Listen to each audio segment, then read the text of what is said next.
A pet peeve of mine is the lack of education I have come across in the church. Now, I should restate that it is a lack of theological education in the United Methodist churches that I'm familiar with. Let me start with my personal story. At 35 years old, I became a believer in Jesus. I spoke with the pastor at the UM church that my lovely bride attended. He was very happy to baptize me. There were no classes or documents that I had to participate in to be baptized.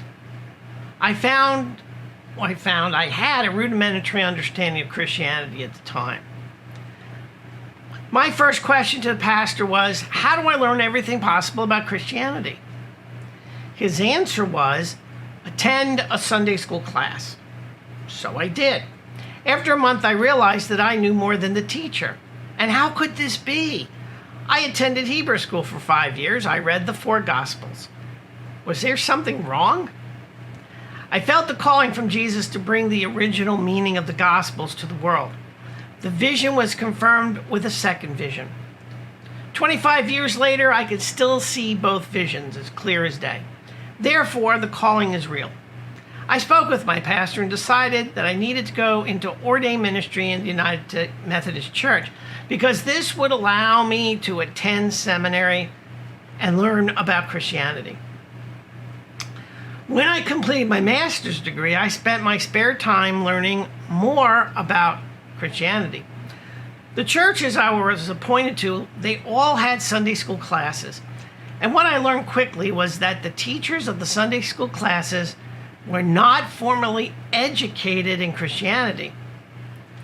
There were no classes for lay folk who wanted to teach the Sunday classes. I discovered that anyone could be a Sunday school teacher, and they just needed to read the class information and the directions on what to do. There was no requirement for education. But wait, the Great Commission says that we are to baptize and educate. The education part has been abandoned in the United Methodist Church. Now, how can I say that? Because the mission of the UMC is to transform the world by making disciples for Jesus Christ. No mention of educating converts. No wonder church attendance is pathetic. This is what we are teaching converts. First, you don't have to attend Sunday worship. I was appointed to a church with over 600 members on the books, but a Sunday attendance of 150. Apathy is acceptable. Once this happens, why should the converts learn about Christianity? I work with the senior pastor at one church holding confirmation classes for 10 kids. The parents would drop the kids off during the Sunday school hour, then pick them up afterward. They never attended the worship celebrations. Again, what were we teaching these kids? Apathy is acceptable. As long as you have your ticket punched, you're in.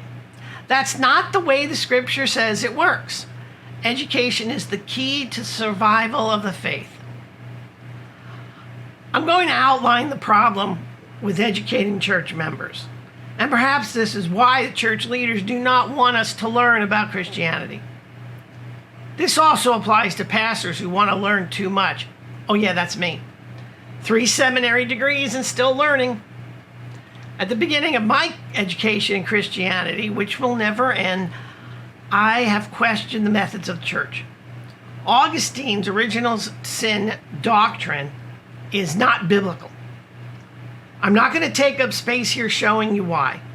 I did publish my analysis in a book which is available for you to learn why original sin is not biblical.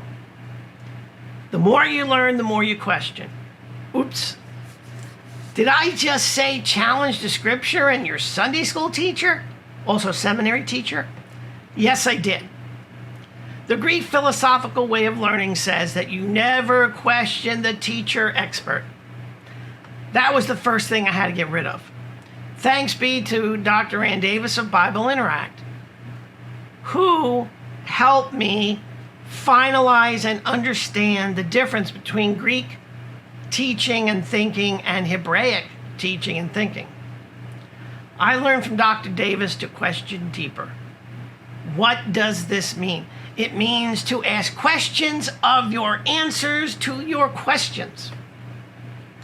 I asked if she wanted me to expand my thinking instead of contracting it in order to understand the difference between Hebraic and Greek thinking. And her answer was, you got it. I questioned everything, but did not expand beyond the simple answer before working with Dr. Davis. Hebraic thinking can be generalized as developing your thinking in all directions simultaneously. Wow. My thinking about the scriptures and Christianity expanded massively. Just take a look at my book publication and research papers on academia.edu. For me, nothing is sacred. This means I can question it. I held on to one sacred item, and that was the events of the Jesus resurrection.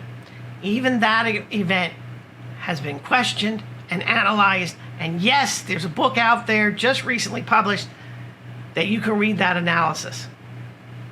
My understanding of the work of Jesus has also changed dramatically. I follow Jesus as a rabbi, a teacher of the morality and ethics that the Lord wishes that we follow. I am proud to say that my understanding of Jesus' words and actions is based on his original disciples, on what his original disciples understood. Yes, I am saying that the original disciples of Jesus understood him differently. Why? They were Jews. They knew their culture. They knew their language. Therefore, they understood Jesus in his own words, not the church's Greek words. Oh yeah, Jesus, he didn't speak Greek. He spoke Aramaic. The gospel authors wrote in their culture, in their language, Aramaic. That means their culture and their writing style, it's all over the Gospels. Even Paul's letter is filled with his culture and understanding. I mean, this is natural. Seminary never said anything like that.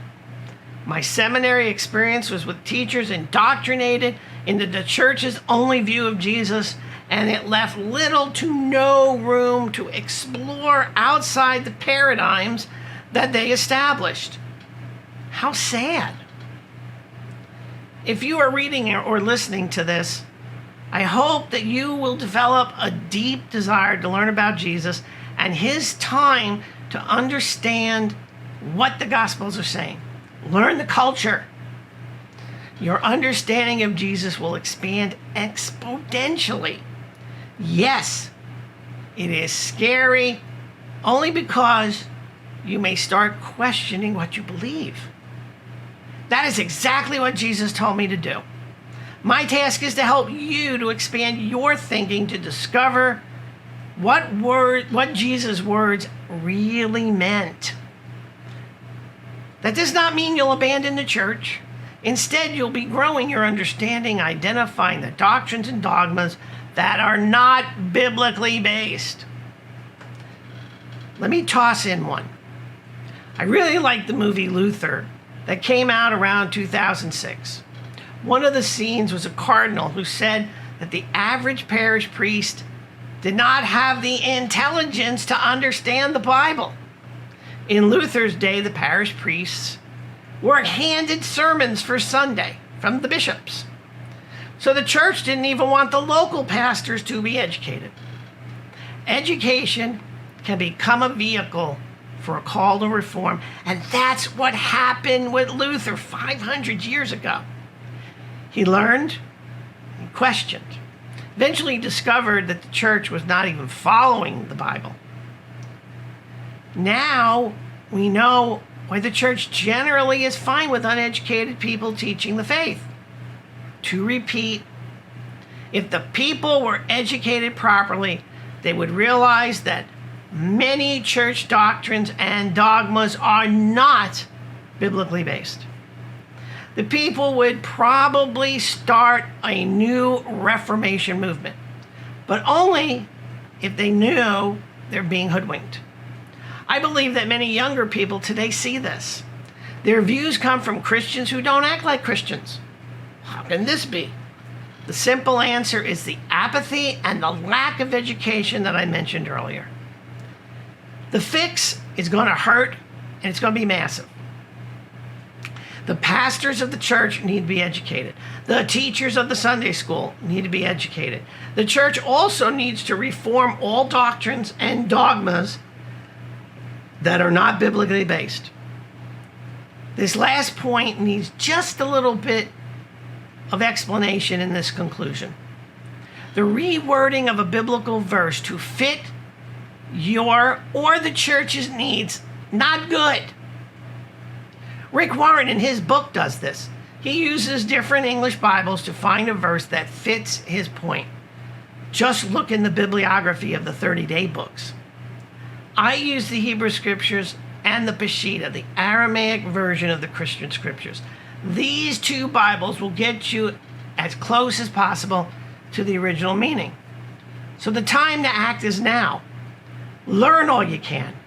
Question all you can. Live a life that pleases the Lord by following the ways and actions of Jesus. God bless you for listening to this message. And as always, Shalom.